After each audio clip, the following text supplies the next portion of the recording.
नमस्कार, सुस्वागतम, वेलकम, अभिनंदन। मैं हूं डॉक्टर वाई राखी और आज की आपको अमावस्या की हार्दिक शुभकामनाएं। अमावस्या का दिन बहुत खूबसूरत होता है, ये बात याद रखिएगा।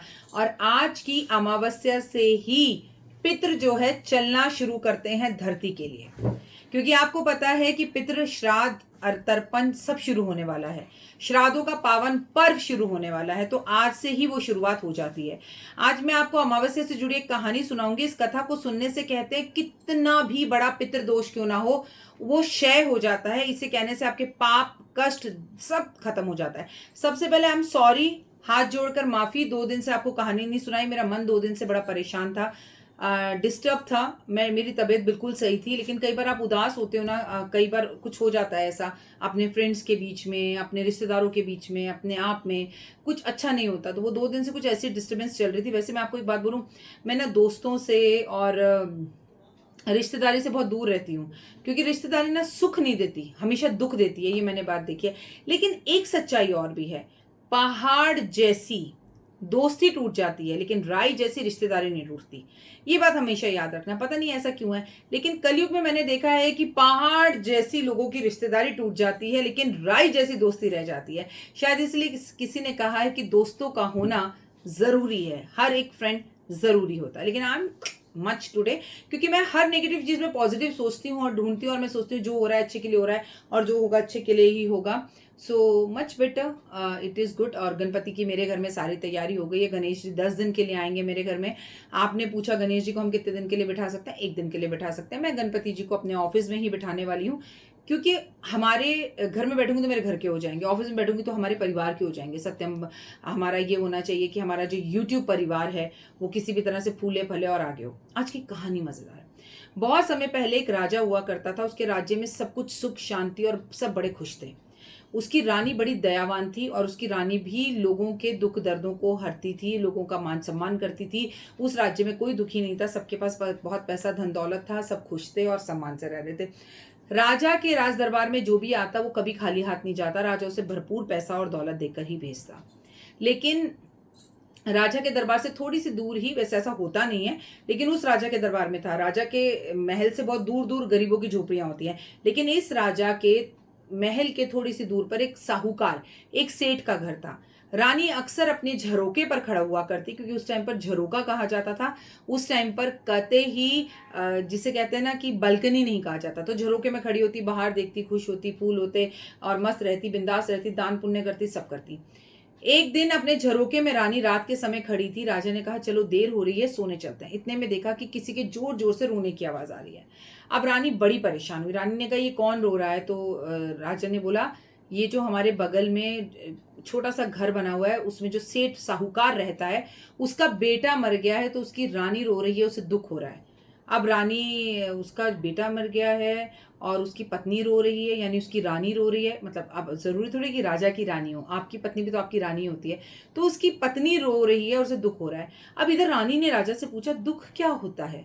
राजा ने बोला दुख क्या होता है, दुख होता है, चलो तुम सो जाओ, मैं तुम्हें सुबह बताऊंगा।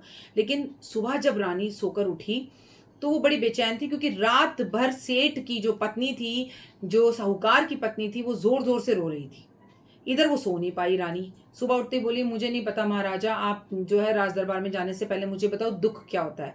उसने बोला मैं तुम्हें बताऊं दुख क्या होता है, तुम चिंता मत करो, आओ मेरे साथ। वो अपने घर के जो बालकनी और कमरे का झरोका था, बालकनी झरोका जो भी कह लीजिए, उस पर गया और अपने 13 साल के बच्चे को उठाकर उसने बालकनी से नीचे फेंक दिया। लेकिन राजा क्योंकि दयावान था, बड़ी पूजा पाठ करता था, दान पुण्य करता था, तो उसके कर्म आ गया है।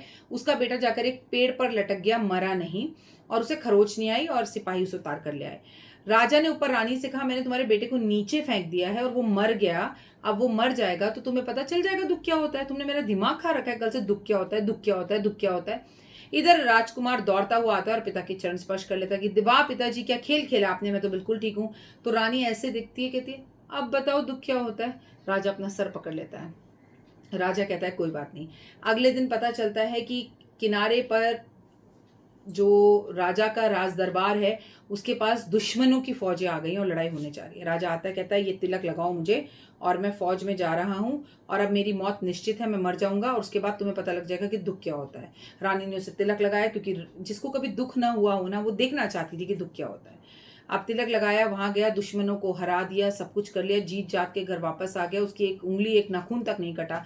रानी बोली अब मुझे कैसे पता चलेगा कि दुख क्या होता है, तुम तो फिर जिंदा आ गए। क्योंकि उसके कर्म, उसके पुण्य इतने अच्छे थे। उसने बोला कि उफ मैं क्या करूं। कहता कोई बात नहीं, तुम्हें दुख क्या होता है ये बताने के लिए मुझे तुम्हें आज जंगल में लेके जाना पड़ेगा। वो अपने पूरे राज दरबार के लोगों को बुलाता है, बड़े बड़े लोगों को, रथ इकट्ठे किए जाते हैं, हाथी घोड़े इकट्ठे किए जाते हैं, सबको लेकर वो जंगल की तरफ चल देता है। इधर शिव और पार्वती ऊपर बैठे होते हैं। शिव भगवान पार्वती से कहते हैं आज मैं तुम्हें धरती पर पुण्य आत्मा से मिलवाऊंगा, देखना चाहती हो चलो।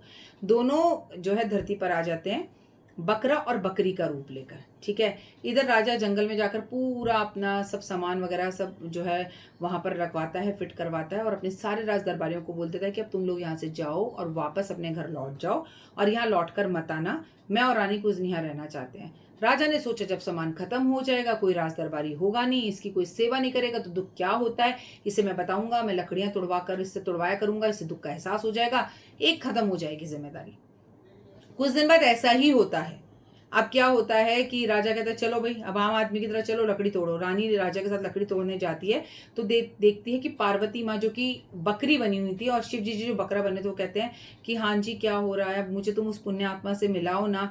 तो वो कहते हैं पुण्य आत्मा से मिलाता हूँ, वो भी आने ही वाले हैं, तुम देखो। इधर रानी देख लेती है कि बकरा और बकरी इंसान के रूप में बात कर रहे हैं। रानी बड़ी प्रसन्न होती है, वो जाके अपने राजा को बताती है मैंने यहाँ पर एक जादुई बकरा बकरी देखी है और मुझे बड़े सुख की प्राप्ति हुई है, तुम चलो और तुम देखो कि वो कौन है, और वो आपस में जो है मनुष्यों की तरह बातें कर रहे हैं। इधर वो सोचता है कि अच्छा मनुष्यों की तरह बातें कर रहे हैं, कौन है, चलो देखो। वहां राजा जाते ही बड़ा दानी, पराक्रमी, बड़ा ही दयालु, बड़ा ही पंडित किस्म का होता है, और वो झुकते ही प्रणाम करता है। कहते हैं ना झुकने से हर चीज मिल जाती है, भगवान खुश होते हैं, असली रूप में आ जाते हैं। उस दिन अमावस का दिन होता है, कुछ पत्ते भगवान पर अर्पण कर देता है, कुछ फूल फल अर्पण करता है। शिव जी बेहद प्रसन्न होते हैं और कहते हैं आज अमावस का दिन है और तुम्हारे जीवन में कभी किसी को कोई दुख नहीं होगा, और तुम्हारा बेटा ऊपर से नीचे गिरकर भी क्यों नहीं मरा, क्योंकि तुम अमावस पर दान करते थे और अमावस पर व्रत रखते थे। तुम क्यों नहीं किसी भी युद्ध में हारे, क्योंकि तुम अमावस पर दान करते थे और पूजा करते थे, और आज भी अमावस है जब तुमने मेरी और पार्वती की सेवा करी।